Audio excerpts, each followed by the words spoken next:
미가서 2장.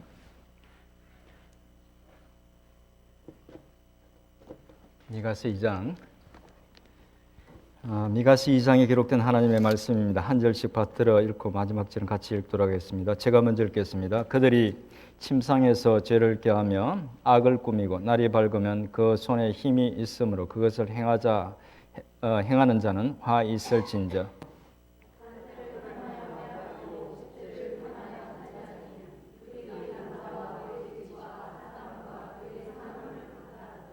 그러므로 여호와의 말씀에 내가 이 족속에게 재앙을 계획하나니 너희의 목이 이에서 벗어나지 못할 것이요 또한 교만하게 다니지 못할 것이라. 이는 재앙의 때임이라 하셨느니라.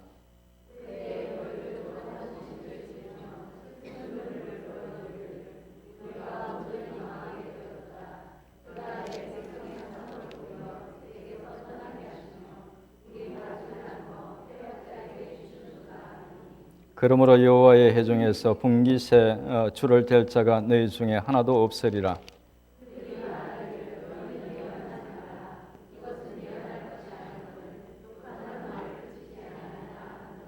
너희 야곱의 족수가 어찌 이러기를 여호와의 영이 성급하시다 하겠느냐, 그의 행위가 이러하시다 하겠느냐, 나의 말이 정직하게 행하는 자에게 유익하지 아니하냐.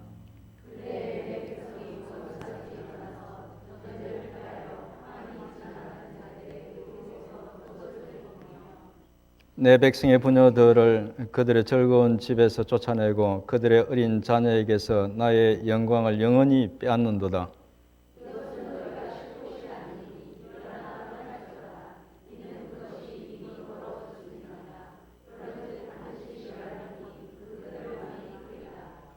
사람이 만일 허망하게 행하며 거짓말로 이러기를 내가 포도주와 독주에 대하여 네게 예언하리라 할 것 같으면 그 사람이 이 백성의 선지자가 되리로다.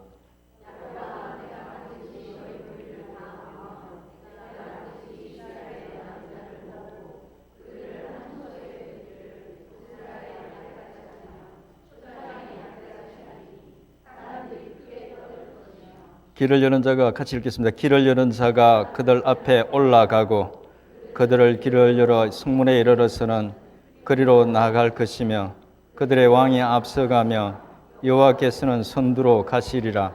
아멘. 잠깐 기도하겠습니다. 살아계신 하나님 아버지, 오늘도 귀한 여성 회원들 또 이렇게 한자리에 모여서 하나님 앞에 예배를 드립니다. 아버지 하나님, 참 저들 한 심령들이 심히 소중합니다. 믿음 가운데 반드시 선 한 아내, 한 어머니가 얼마나 귀중하고 얼마나 아버지 하나님 그 가정에 큰 영향을 미치는지 아버지 하나님 주께서 아시지요.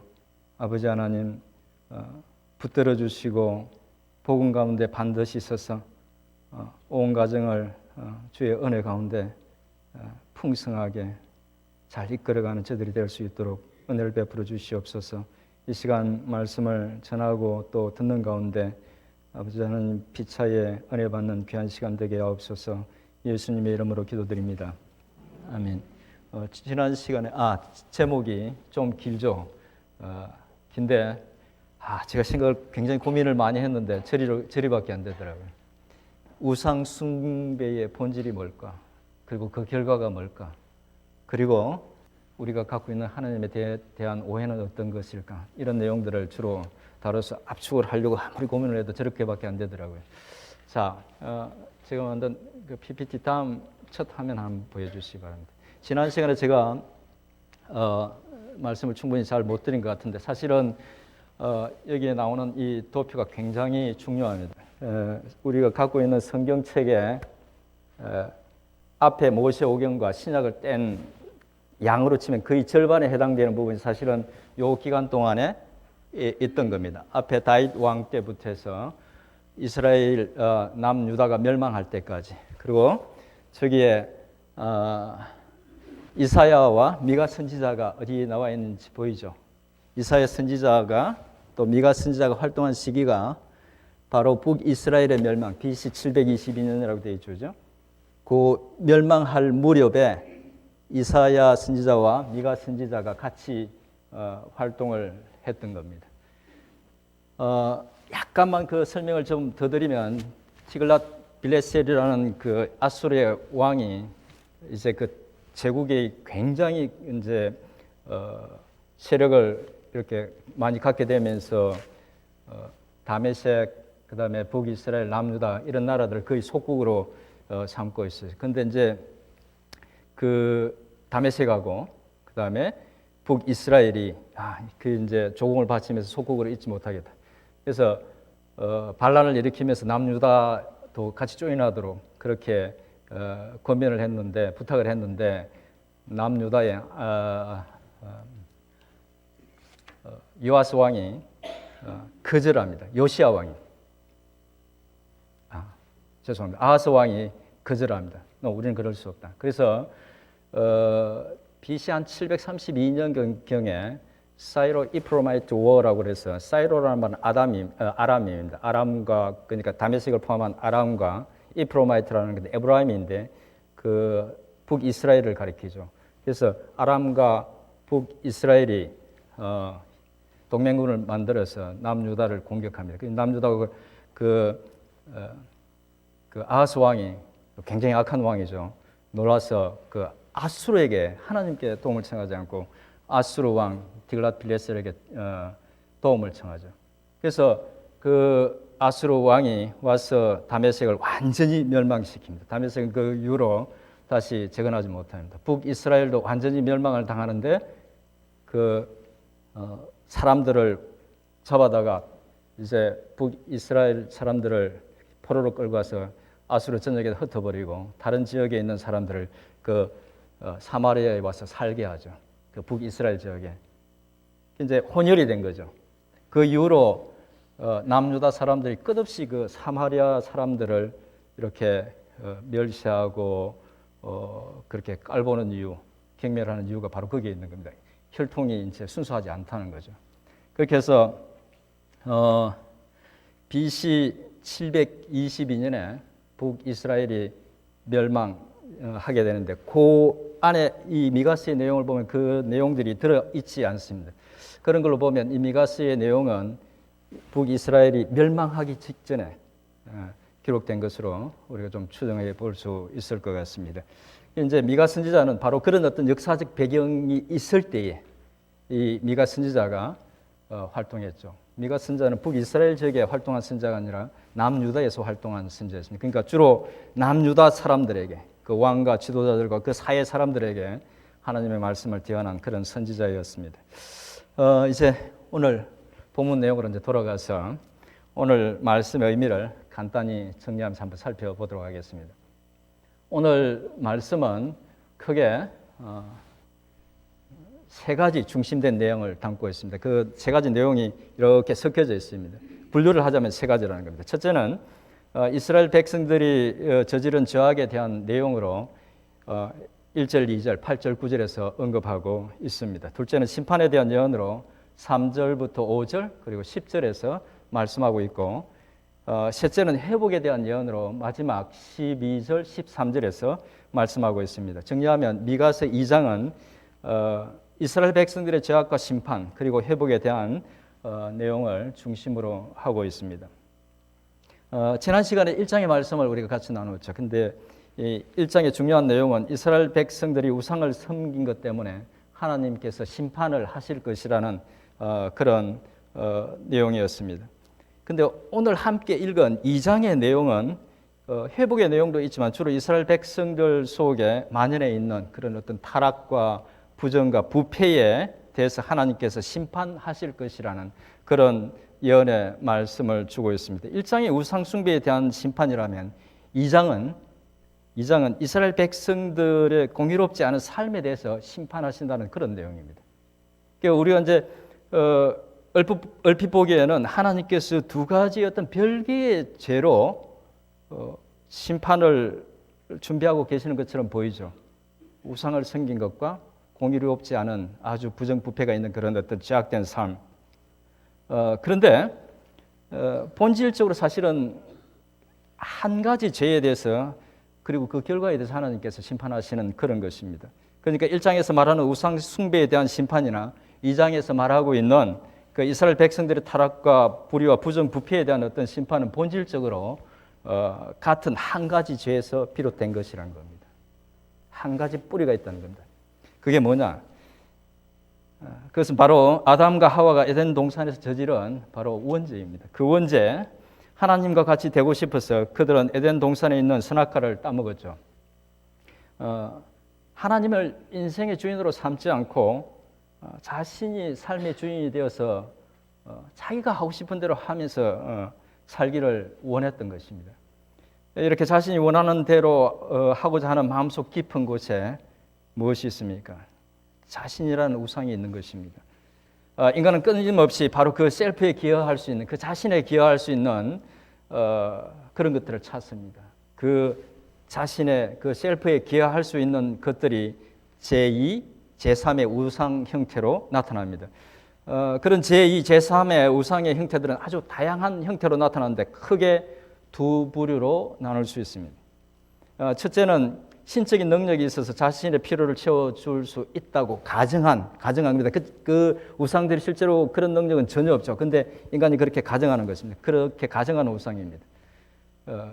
그래서 인간은 하나님을 의지하기를 거부하면서 자신의 능력으로 할 수 없는 것들을 이루기 위해서 다른 신적 존재를 가정하고 그것을 섬기게 되죠. 사탄은 그런 인간의 심리를 이용해서 우상 숭배를 부추깁니다. 그래서 하나님으로부터 점점 더 우리가 멀어지도록 합니다. 좀 더 자세히 말씀드리면 인간은 자신이 바라는 어떤 그런 그 풍요, 어떤 장수, 안정, 행복 이런 것들을 가져다 줄 수 있다고 믿는 어떤 신적 존재를 가정하고 그것을 우상으로 삼아서 그것이 원한다고 생각하는 것을 해줌으로써 심지어 자녀를 바치기까지 하면서 그 신적 존재의 능력을 힘입어서 궁극적으로는 그 신적 존재를 위해서가 아니라 자기 자신이 원하는 것을 얻고자 합니다. 그렇게 우상 숭배를 하는 것이 의식과 절차와 규모를 갖추게 되면 그게 뭐가 되죠? 종교가 됩니다. 사실 종교는 그 규모가 좀 큰 그런 우상 숭배인 것입니다. 두 번째 종류의 우상은 그런 신적 능력이 있다고 가정한 우상과는 좀 다른 성격의 우상인데 갖게 되거나 우리가 갖게 되거나 성취하게 되면 인간 자신의 욕망을 최대한 충족시킬 수 있다고 믿는 것들, 그런 것들 어떤 것들이 있습니까? 부, 명예, 권력, 출세하는 것, 또 좀 작은 것으로는 다른 사람들로부터 인정받는 그런 것들도 될 수 있겠죠. 현대인들은 신적 능력을 지닌 그런 것으로 가정한 우상을 숭배하지 않고 주로 이런 것들을 우상으로 섬깁니다. 그리고 그런 것들을 끊임없이 쫓아가죠. 최근 독서 모임에서 나누었던 팀 켈러 목사님의 내가 만든 신이 바로 그런 내용을 다룬 것이라고 볼 수 있습니다. 그러나 불행하게도 어떤 형태의 우상이든지 간에 인간은 그 우상으로부터 자신이 원하는 것을 얻게 되기보다는 섬기면 섬길수록 쫓으면 쫓을수록 그것에 더 얽매이게 되고 결과적으로 삶은 더 피폐하게 됩니다. 권력과 부를 쫓는 사람은 바로 그 권력과 부 때문에 더 귀중한 것을 놓치게 되죠. 망가뜨리게 되죠. 가정을 망가뜨리게 됩니다. 자녀가 우상인 사람은 결국 자녀가 자신의 품을 떠나거나 뜻대로 되지 않으면 삶의 의미를 찾지 못하고 휘청거리죠. 스스로 설 수 없는 셀프, 그 자신을 하나님처럼 어떻게 세워보려고 온갖 것으로 지탱해서 세우려 하지만 어느 순간에 바벨탑처럼 무너지고 맙니다. 하나님을 떠난 인간의 삶은 그 어떤 것으로도 결코 온전해질 수 없는 것입니다. 성경 말씀이 그것을 말하고 있을 뿐만 아니라 우리는 인생의 직접 간접 경험을 통해서 그것을 알고 있고 또한 우리가 직면한 사회의 여러 가지 현상들이 바로 그렇다는 것을 증명하고 있습니다. 만약에 그렇지 않다면 우상을 숭배하는 사회가 더 좋아져야 되겠죠. 그 속에 사는 인간들이 그렇게 우상을 숭배하면서 우상을 쫓아가는 사람들이 더 행복해져야 되지 않겠습니까? 그러나 전혀 그렇지 않죠. 그럼에도 불구하고 인간들은 무엇에나 홀린 듯이 그쪽을 향해서 끊임없이 서로 경쟁하듯이 달려가고 있습니다. 그러면 인간이 본질적으로 자신이라는 그 우상을 위해서 여러 가지 형태의 우상을 만들어서 섬길 때에 필연적으로 개인과 사회의 어떤 타락과 부정부패가 동반하는 이유가 무엇일까요? 우상 숭배에 필연적으로 개인과 사회의 어떤 타락과 부정부패가 동반하는 이유는 두 가지 때문입니다. 첫째, 우상이라는 존재는 애초에 옳고 그름과 관계가 없는 존재이기 때문입니다. 그래서 자신의 욕망을 성취하기 위해서 우상을 숭배하는 인간에게는 그가 숭배하는 우상처럼 도덕적, 윤리적 개념도 공의나 선의 개념도 없는 것입니다. 둘째는 자신과 자신의 욕망의 우상을 쫓아가는 사람들은 그것에 기여하는 것은 무엇이든지 그것이 선이라고 생각하기 때문에 뭐든 양심에 끄리낌 없이 하게 됩니다. 자신이 하는 일에 자신이 하게 되는 일이 다른 사람에게 어떤 해를 끼치든 또 사회 속에 어떤 그런 해로운 결과를 낳든 별로 상관하지 않습니다. 그래서 우상을 섬기는 사람들에게서는 도덕적이고 윤리적인 면을 찾아보기 어려운 것입니다. 설령 그런 모습을 보인다 하더라도 그것은 자발적인 것이 아니라 사회 속에서 어쩔 수 없기 때문에 하거나 혹은 그렇게 함으로써 자신을 좀 더 돋보이게 할 수 있을 것이라고 생각하기 때문에 그렇게 행동하는 것입니다. 하지만 그런 어떤 사회적인 구속력이 사라지거나 또 의식할 필요가 없는 그런 상황이 되면 여지없이 자신의 실체들을 드러내고 맙니다. 그래서 우상 숭배가 만연하면 필연적으로 개인과 사회의 어떤 도덕적 윤리적 타락과 부정부패를 동반하게 되는 것입니다. 이 둘은 동전의 양면과 같은 것입니다.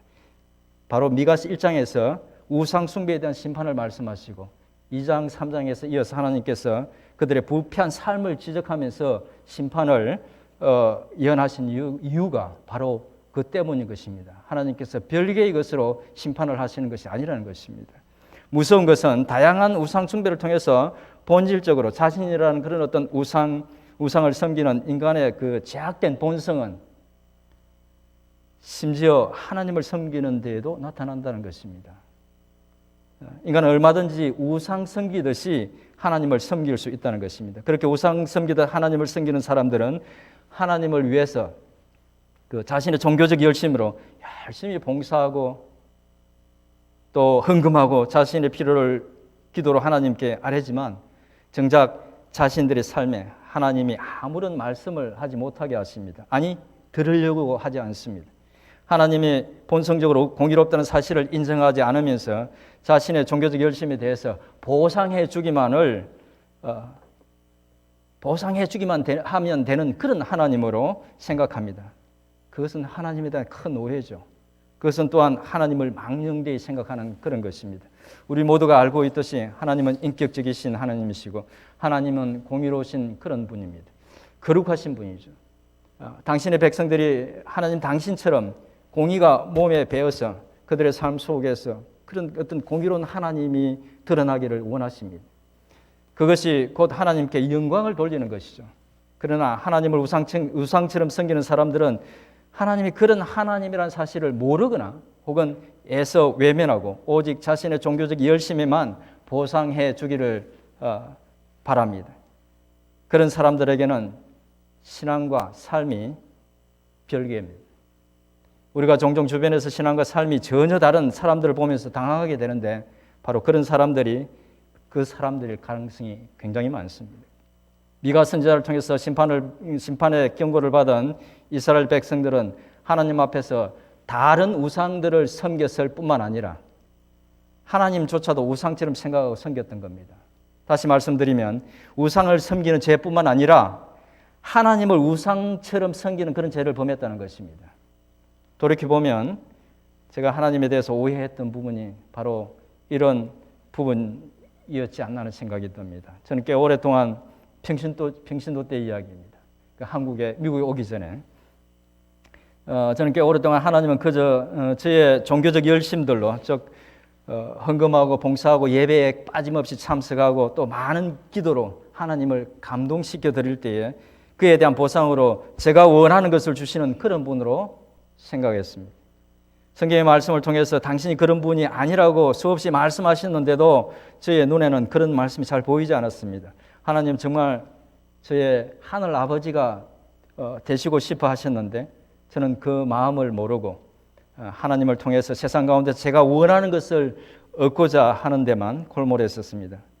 솔직히 제가 그런 데에는 강단의 잘못된 그런 어떤 가르침들도 한몫했다고 생각합니다.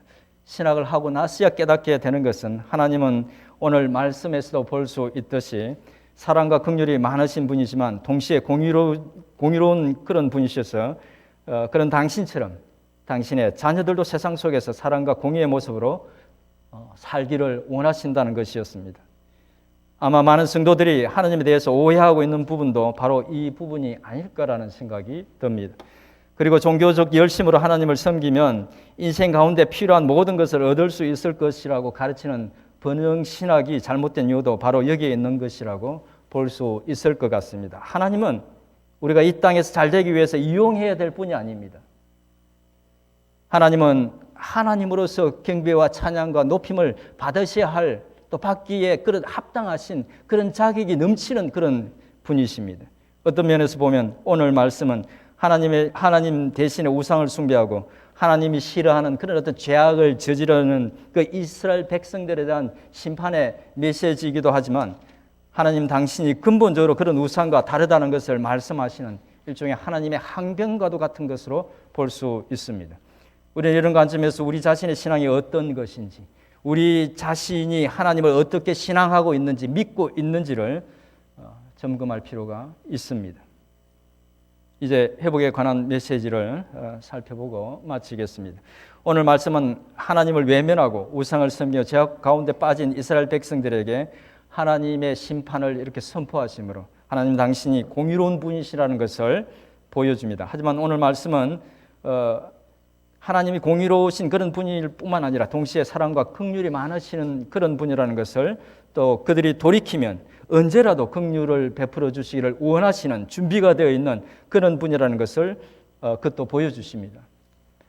하나님 당신의 품속에 있으면 당신만을 섬기면 그들이 우리가 갈망하는 그런 참된 행복과 삶의 의미들을 느끼면서 참 만족을 느끼면서 살 수 있는데도 그 하나님을 외면하고 우상을 섬기고 또 하나님을 섬긴다고 하면서 하나님을 우상처럼 섬기고 있는 그들에게 놀랍게도 당신의 심판의 말이 끝나기도 전에 회복을 약속하시고 회복의 말씀을 말씀하고 있습니다. 이 말씀은 좀 더 깊이 살펴볼 필요가 있습니다. 일단 우리가 12절, 13절의 말씀을 다시 한번 읽어보겠습니다. 같이 읽겠습니다. 시작.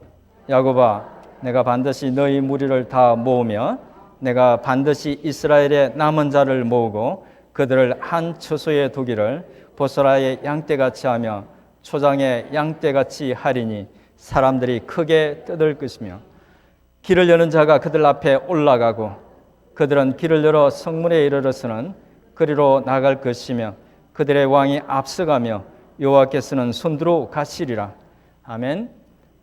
말씀을 보면 하나님께서 단순히 남은 자를 모아서 회복시키시겠다는 것이 아닙니다. 자세히 보면 남은 이스라엘 백성들을 양떼처럼 모아서 여호와 하나님께서 이끌어 가실 때에 길을 여는 자가 있어 그가 길을 열 것이라고 말씀하고 있습니다. 이 길을 여는 자가 누구겠습니까? 맞습니다. 바로 예수 그리스도 그분이십니다. 하나님께서 남은 자들에게 약속하실 때에 이미 당신의 독생자를 내어주실 것을 생각하셨던 것입니다. 과연 그는 하나님께서 계획하신 대로 약속하신 대로 이 땅에 오셔서 당신의 몸을 찢고 피 흘리심으로 우리를 위해서 생명의 길을 여셨습니다.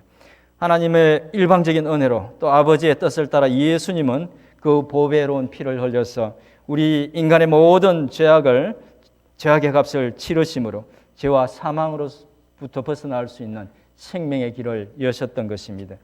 그리고 여전히 부족한 우리를 그 생명의 길로 초청하신 것입니다. 다른 어떤 조건도 달지 않고 단지 예수 그리스도 당신만을 믿는 믿음만으로 구원을 얻도록 하신 것입니다. 이제 우리가 의롭게 살려고 애쓰는 것은 우리가 충성하고 주의 몸된 교회를 섬기며 당신의 그 복음을 전하기 위해서 애쓰는 것은 결코 하나님 앞에서 우리의 의로움을 주장해서 구원을 얻고 상급을 받기 위함이 아닌 것입니다. 자신의 아들을 내어주면서까지 사랑으로 우리를 은혜의 품에 품으신 그 하나님의 은혜의 감사해서 하게 되는 일들이죠. 남은 생애 가운데 기쁠 때나 슬플 때나 괴로울 때나 힘들 때나 하나님 아버지와 하나님 그 사랑의 결정체이신 바로 우리 주 예수 그리스도를 바라보고 그 사랑 의지하고 살아가는 우리 모두가 될 수 있기를 주님의 이름으로 축원드립니다. 예.